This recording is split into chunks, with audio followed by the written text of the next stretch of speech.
ముఖే ముఖే చ సంస్కృతం, గృహే గృహే చ సంస్కృతం అనే నినాదాలతో సంస్కృత భారతి ఆంధ్రప్రదేశ్ సంస్కృత భాషా ప్రచార కార్యక్రమాలను స్వచ్ఛందంగా నిస్వార్థంగా నిర్వహిస్తూ ఉన్నది. సంస్థ చేసే కొన్ని కార్యక్రమాలు: దశదిన సంస్కృత సంభాషణ శిబిరం. 10 రోజుల్లో సంస్కృతంలో సరళంగా మాట్లాడటం నేర్పబడును. వయోభేదము లేదు, ఉచితంగా నేర్పబడును. కులమత జాతి భేదాలు లేవు. రోజుకి 2 గంటలు 20 గంటల్లో సంస్కృతంలో మాట్లాడటం నేర్పబడును. సంస్కృత బాలకేంద్రం. ఇందులో 3 సంవత్సరాల వయసు నుండి 12 సంవత్సరాల వయసు కలిగిన పిల్లలు పాల్గొనవచ్చు.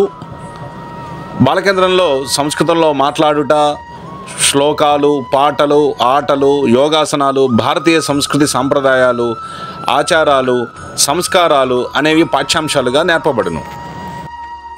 సరళ సంస్కృత పరీక్ష. సంస్కృత భారతి ఈ పరీక్షలను 6 నుండి 9వ తరగతి వరకు చదువుతున్న పిల్లలకు నిర్వహిస్తుంది.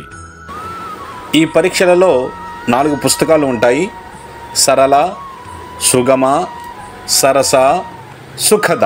వీటితో పాటుగా విద్యాలయాలలో సంస్కృత శిక్షణలో భాగంగా సంస్కృత భారతి ఒక చక్కటి పాఠ్యప్రణాళికను నిశ్చయించింది.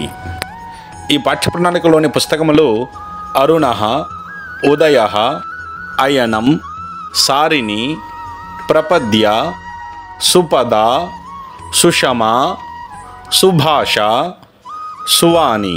గీతా శిక్షణ కేంద్రం. భగవద్గీత ద్వారా సంస్కృతం, సంస్కృతం ద్వారా భగవద్గీత. ఇందులో 5 పుస్తకాలు ఉంటాయి. గీతా సోపానంలో ప్రథమ భాగ, ద్వితీయ భాగ, గీతా ప్రవేశలో ప్రథమ భాగ, ద్వితీయ భాగలోని ప్రథమ ఖండ, ద్వితీయ ఖండ. వీటి శిక్షణా కాలం 18 నెలలు. విద్వత్ పరిషత్ ద్వారా సంభాషణత శాస్త్రపర్యంతం అనే లక్ష్యంతో సంస్కృత సంభాషణ జ్ఞానం ఉన్నవారికి శాస్త్రజ్ఞానం అందించుటకు సంస్కృత పండితుల ద్వారా వివిధ శాస్త్ర సంబద్ధ తరగతులను నిర్వహించడం జరుగుతుంది. పత్రాలయ ద్వారా సంస్కృత శిక్షణం. ఇంటి నుండే సంస్కృతం నేర్చుకోవచ్చు. ఈ పాఠ్యక్రమంలో 4 పుస్తకాలు ఉన్నాయి: ప్రవేశ, పరిచయ, శిక్ష, కోవిద. ఈ 4 పుస్తకాల శిక్షణా కాలం 2 సంవత్సరములు. సంస్కృత భారతి ఆంధ్రప్రదేశ్ స్వచ్ఛందంగా సంస్కృత భాషా ప్రచారం చేయుటకు ఆసక్తి కలిగిన వారందరికీ అనేక విధ శిక్షణా తరగతులను నిర్వహిస్తుంది. బాలకేంద్ర శిక్షకులకు, సరళ పరీక్షల శిక్షకులకు, గీతా కేంద్ర శిక్షకులకు, పత్రాలయ సంస్కృత శిక్షకులకు ప్రశిక్షణల ద్వారా శిక్షణనిస్తుంది.